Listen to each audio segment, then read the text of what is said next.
बिस्मिल्लाहिर्रहमानिर्रहीम, अस्सलाम वालेकुम व्यूअर्स। आज हमारे साथ मौजूद हैं एक नौजवान लीडर जिनको मैं ख़ुद देख के बड़ा हैरान हो गया, उनकी एनर्जी देख के, उनकी एफ़र्ट देख के, उनकी मेहनत देख के कि एक बिल्कुल नई जमात जिस पे उन्होंने काफ़ी मेहनत की और ख़ास तौर पे नौजवानों के हवाले से उनके बड़े क्लियर नज़रियात भी हैं। लेकिन सबसे अच्छी जो मुझे बात लगी कि उनके अंदर वो एक कल्चर, एक अदब, आदाब और सियासत के नॉर्मल करीनों से हट के एक हम्बलनेस है जो उनके अंदर मुझे नज़र आई। उसी ने मुझे इनकी तरफ मुतवज्जो भी किया। मेरी मुराद है मलिक शहीर से, जो कि चेयरमैन है पाकिस्तान नज़रियाती पार्टी PNP के। तो आज इन्हीं की ज़ुबानी जानेंगे क्योंकि इनका ज़्यादा फोकस जो है वो कश्मीर पे है। तो मैं सबसे पहले मलिक शहीर साहब, अस्सलाम वालेकुम, आपको खुश आमदीद कहूँ वालेकुम अस्सलाम हमारे व्यूअर्स के लिए। और मलिक साहब, आप ये बताएं कि ये जो आज़ाद कश्मीर में मामलात चल रहे हैं, इन मामलात में जो आटे से शुरू हुए और आज वो पाकिस्तान की 12 सीटों और बाज़ों का तो इलाके पाकिस्तान के हवाले से कुछ क्वेश्चन उठा लिए, तो उस हवाले से आप ज़रा हमारे व्यूअर्स को बताएं, एज चेयरमैन पाकिस्तान नज़रियाती पार्टी, आपके किस तरह से इस सारे मामले को डिफ़ाइन करेंगे? शाह साहब, मुख्तसरन आपसे अर्ज़ करूं, आप चूँकि बुज़ुर्ग हैं, यू आर वेल टूअर्ड, दुनिया आपने देखी है। दुनिया में कहीं पे पॉलिटिक्स होती है बड़ी कंस्ट्रक्टिव किस्म की, और कहीं पे डिस्ट्रक्टिव पॉलिटिक्स होती है, कहीं पे मैनिपुलेशन की पॉलिटिक्स होती है। पाकिस्तान में अनफॉर्चुनेटली और अब आज़ाद कश्मीर में भी पॉलिटिक्स एक्सप्लॉयटेशन की है, चीज़ों को एक्सप्लॉयट करने की। ये तहरीक में कतन 12 सीटों का जिक्र 2 हफ्ते पहले तक नहीं था। ये पीपल्स पार्टी की बदनीयती के तौर पे बीच में डलवाया गया, और the moment they taken the name of those 12 seats, तो स्टेट और इनको लड़वाया गया ताकि और इस पे तकड़े हो जाएं, 12 सीटें ख़त्म हो जाए ताकि नून लीग को। ये नून और PP का जो एक पॉलिटिकल इंजीनियरिंग पे इख्तलाफ राय था, यानी आप ये कह रहे हैं कि कश्मीरी रगड़ा गया। वो 12 सीटों में से 6 सीटें तकरीबन पंजाब से नो पंजाब की। आप ये देखें कि 2 जो हैं कराची और उसमें से कुछ वोट कोयटा के हैं, एक खैबर पख्तूनख्वा की है, 4 तो रावलपिंडी की। वैली 3, 4, 5 आपको पिंडी में मिलेगी, जम्मू 6 आपको पिंडी मिलेगी, लाहौर की सीट है, देन गुजरांवाला की है, समड़याल की, सियालकोट की, नारोवाल और हाफजाबाद, क्योंकि ज़्यादातर मुहाजिरीन जो है वो इन्हीं इलाकों वो मतलब सियालकोट गुजरांवाला डिवीजन में ज़्यादा है, फिर देन पिंडी डिवीजन। तो ये आपने बड़ी पते की बात की कि पॉलिटिकली शायद पंजाब इससे ज़्यादा बेनिफिट करता है। सर नहीं, आप ये देखें, अब ये मुझे अब अंदाज़ा वो पॉलिटिकल इंजीनियरिंग हो रही है, क्योंकि हम इलेक्शन में उतरे हैं ना, हमें महाजिर ढूंढना पड़ रहा है। और हमें आज जाके पता चला कि कश्मीरी महाजिर जो ऑक्यूपाइड से आया है, हर फैमिली का कोई ना कोई बंदा हमारी पार्टी में था, और हमें नहीं पता था कि he was from occupied Kashmir. और अब मुझे अंदाजा होता है बिकॉज वो आइडियोलॉजी ऑफ पाकिस्तान से बड़ा वेल कनेक्टेड है, तो वो हमारे साथ जुड़ा था उस नज़रिए के तहत। लेकिन सर, पॉलिटिकल इंजीनियरिंग कैसे हो रही है? एक तरफ आपके एक हल्के में वोट है 50,000, 60,000, विनिंग वोट होता है 10, 12, 14,000। एक तरफ आपका विनिंग वोट 600 पे है, 800 पे है। बिल्कुल सही। तो सर, इससे ज़्यादा तो काउंसलर वोट लेता है। तो मैं इस चीज़ के बिल्कुल अगेंस्ट नहीं हूँ कि जी ये ख़त्म हो, लेकिन सर इस पे नून लीग ने हमेशा से एक्सप्लॉयटेशन की। ये रूलिंग पार्टी मेड भी PTI, उसने एक्सप्लॉयटेशन की। कल हमारे पास कुछ लोग आए, दे टोल्ड अस कि, अब मैं नाम मुनासिब नहीं समझते क्योंकि उनके भी सिक्योरिटी का इशू है, कि PTI गवर्नमेंट में उनके एक वज़ीर ने हमें कहा था कि ये जो सीट है जिस पे 1000 या 800 वोट पे विनिंग है, इसके लिए हमने बजट 4.5 करोड़ रखा हुआ है। अच्छा, तो हम तो MNA के इलेक्शन बंदे को 5 लाख पे लड़वा देते हैं, जिसका 1.5 लाख विनिंग वोट होता है। तो यहाँ 800 वोट लेने के लिए, काउंसलर जितना वोट लेने के लिए आपको 4.5 करोड़ लगाना पड़े, यानी एक वोट खरीदना। क्यों?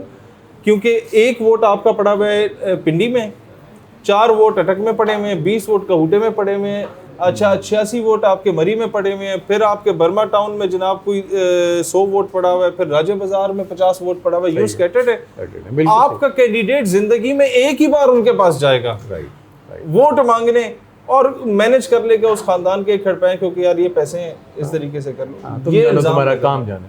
बिल्कुल ठीक है। इससे अच्छा शहीद साहब, exploitation ये तो आ गया पॉलिटिकल साइड और आपकी बात बिल्कुल ठीक है, लेकिन इस वक्त जो टर्मोइल चल रहा है, एक बेचैनी चल रही है और अनफॉर्चुनेटली वहाँ पे लोग भी शहीद हुए, हमारे सिक्योरिटी फोर्सेस के लोग शहीद हुए।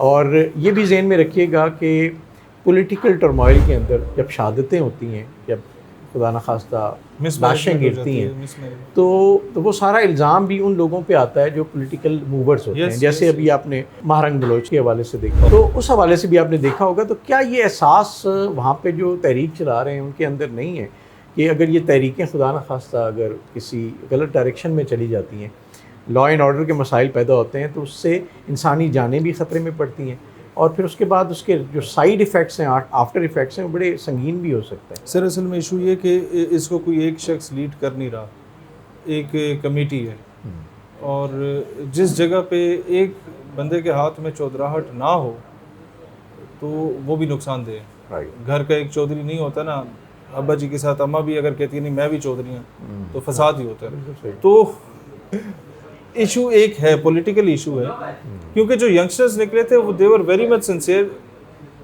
टू देयर पीपल कि हम आटा सस्ता करवाएंगे, हमारे राइट्स हैं, बिजली का मामला, और कश्मीर को आपने एक महबूबा की तरह रखना है, और जीबी को भी। जो 26 अरब या 22 अरब रुपए आप सब्सिडी दे रहे हैं आटे और बिजली के मद में, और आप कहते हैं पता नहीं बहुत बड़ा नुकसान है। ईरानी तेल से हम रोज़ाना 15 अरब कमा सकते हैं एक दिन में, उसे लीगलाइज करके। तो ये तो 1.5 दिन के ईरानी तेल की मार है आपके पूरे कश्मीर के साल की subsidy. We can do it again, सिवाय इस मुतालबे के कोई मुतालबा आप मुझे बताएं जो नाजायज़ हो। मतलब MRI की मशीन होगी, बाकी होगी, ये जानबूझ के मिसमैनेज किया हमारे। असल में आपको वजह बताता हूँ, पीपल्स पार्टी और नून लीग की लीडरशिप का इशू ये है, आप खुद क्योंकि you have deep roots from Azad Kashmir, आप लोगों के लोग चाहने वाले हैं वहाँ पे, रिश्तेदार हैं वहाँ पे। आप आज चले जाएं मरियम बीबी से, चले उनका वो ये डोमेन ही नहीं है, उनके बुजुर्गों से, आप शहबाज शरीफ साहब से पूछ लें कि who is Asiya Andrabi, who is Masarat Alam Bhat, who is Shabir Shah, उन्हें नहीं पता होगा। हाँ, सैयद अली शाह गिलानी का पता होगा, क्योंकि ये वो नाम है जो हर बंदा जानता है। Who is doctor Qasim Faktoo एंड वो कहाँ पे अरेस्टेड है, इन्हें नहीं पता होगा, नॉट इवन बिलावल। और यहाँ तक कि आसफा हमारी बहनों की तरह जरदारी साहब की जो साहबजादी हैं वो हुंजा में गए। अब मैं आपको बताऊं कि लोकल डायनामिक्स का ना पता होना इन लोगों को, वहाँ रोमन में इन्हें तकरीर लिख के दी गई। हुंजा क्योंकि इस्माइली कम्युनिटी है, उनके इमाम आए थे कुछ दिन पहले, और साथ ही वहाँ लोकल जो नगर के शिया कम्युनिटी थी वो ईद गदीर मना रहे थे उसके जुल्हज में। तो हुआ क्या कि वहाँ वो ईद गदीर मुबारक के पैगाम चल रहे थे, यहाँ दीदार मुबारक के चल रहे थे। अब देखें कि कहाँ पर इनकी इंटेलेक्ट देखें। उन्होंने लिखा, जिसने भी स्क्रिप्ट लिखा, कि यहाँ लोकल खुश होंगे अगर आप बोलेंगे दीदार मुबारक। ठीक है, उनके इमाम आए, आपका दीदार हुआ, बिल्कुल सही। उन्होंने रोमन में लिखा DEDAR। तो आसफा बीबी ने जैसी तकरीर शुरू की, उन्होंने कहा अस्सलाम वालेकुम हमजा, दीदर मुबारक।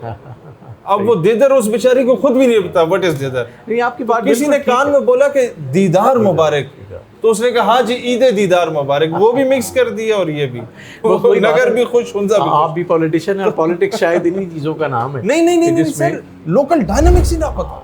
मतलब आप ये देखें, हमें आज़ाद कश्मीर में जो मिसमैनेजमेंट है, आप जो लाठी जिस तरीके से इस्तेमाल होती है ना सर, इशू ये कि एक बंदा रहीम यार खान पोस्टेड है, ये पोस्टेड दैट सर्टेन ऑफिसर या वो ब्यूरोक्रेट जो है उसको आपने इधर पोस्ट कर दिया आज़ाद कश्मीर में कि तो संभालो।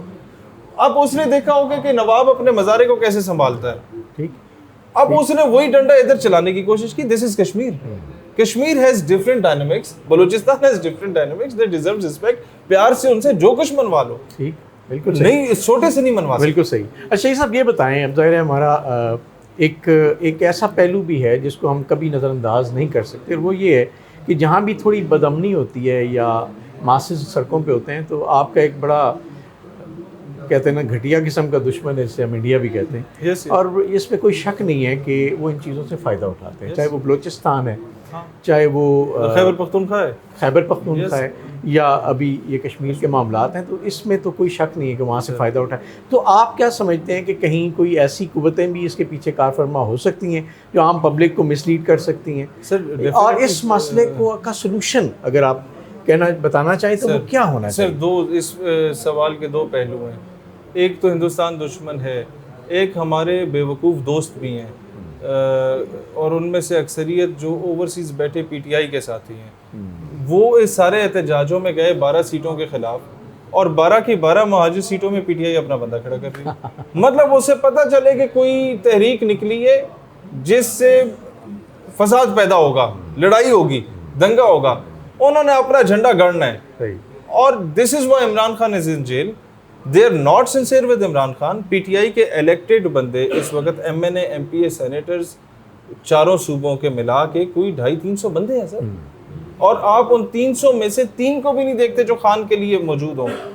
तो ये अपने व्यूज़ के चक्कर में इन लोगों ने इतना एक्सप्लॉइट किया पाकिस्तान को कि ये शहजाद अकबर टाइप के लोग, शहबाज गिल टाइप के लोग, मुझे हैरत होती है कि अमेरिका की यूनिवर्सिटी में ऐसे लोग प्रोफेसर हैं। जी हाँ, ऐसे कमजर्फ लोग प्रोफेसर हैं। तो अमेरिका के अवाम के यही इंटेलेक्ट होगा कि ट्रम्प जैसे क्लाउन को वो अपना सदर इलेक्ट करेंगे। सही। तो अब सर आते हैं सोल्यूशन।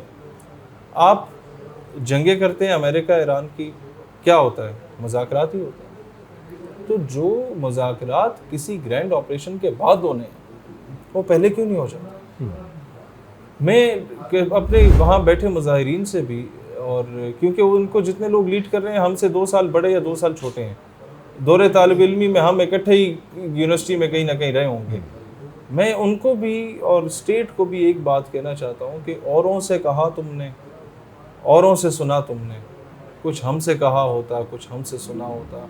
एक दूसरे को एक बार बैठ के मिल लो, एक मुतालबे से आप पीछे हट जाएं, बाकी मुतालबे स्टेट जो है वो सारे मानने को तैयार हो जाए। एक पराडो जो आप अपने वजीर को देते हैं, उस पराडो की कीमत है, या 2 पराडो की कीमत एमआरआई मशीन है। मुतालबे में एमआरआई मशीन है यार। शाह जी आप ये देखिए कि रोज़ाना जो अरबों रुपए का लॉस हो रहा है, सारा कुछ रुका हुआ है, तो उसमें सर एमआरआई मशीन की क्या हैसियत होगी? वो क्यों नहीं कंप्लीट हो रहा? सिर्फ इस वजह से कि हमारी governments they are not sincere. जब इनको पता है कि हमें पॉलिटिकली इंजीनियरिंग करके किसी तरीके से लाया जाता है, हमें रातों रात टिकट दिया जाता है, सुबह हम जीत जाते हैं, और अभी ये चीज़ें आउट ऑफ कंट्रोल है तो इन नौजवानों को कुचल दो, तो मेरा ख्याल है this is not the way. Kashmir पे ज़रा सा भी इस तरह का मामला बनता है, आप दुश्मन को the ball is in the court of India, तमाशा बनाओ इसका जो बना सकते। सही, अभी और फिर जितने एंटी पाकिस्तान एलिमेंट्स हैं जिनको ये सब ज़िलाली परचम हजम नहीं होता ना, ऐसे तमाम नासूर जो इस माशरे के हैं वो बीच में घुस जाते हैं एक्सप्लॉइट करने। बिल्कुल सही। और यही बात चाहिए सब, और आइडियोलॉजिकली हमें इसका लॉस, इसको अगर हम इस पे इत्तफाक करें कि कश्मीरी हमेशा से पाकिस्तान के वफादार भी रहे हैं।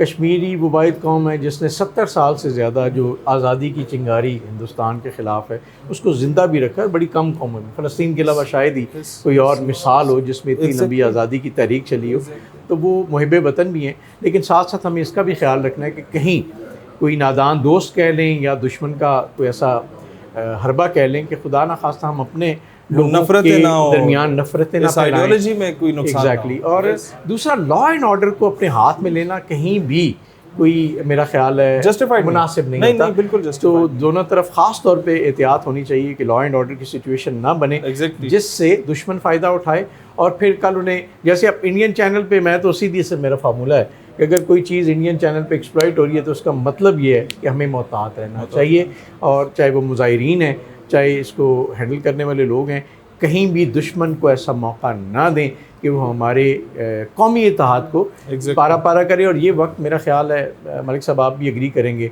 हम सब जानते हैं कि ये वो वक्त है जब दुनिया पाकिस्तान को इज़्ज़त दे रही है अल्हम्दुलिल्लाह, और वो अल्लाह ताला का अपना ही कमाल है, हम भी हैरान हैं सर। उसकी वजह मैं थोड़ी सी मार्का हक, अगर आप दिलेरी ना दिखाते ना, आज ईरान के साथ बाकी उम्मत भी रुल रही होती। बिल्कुल सही। आज आप मीडिएशन के जोगे ना होते।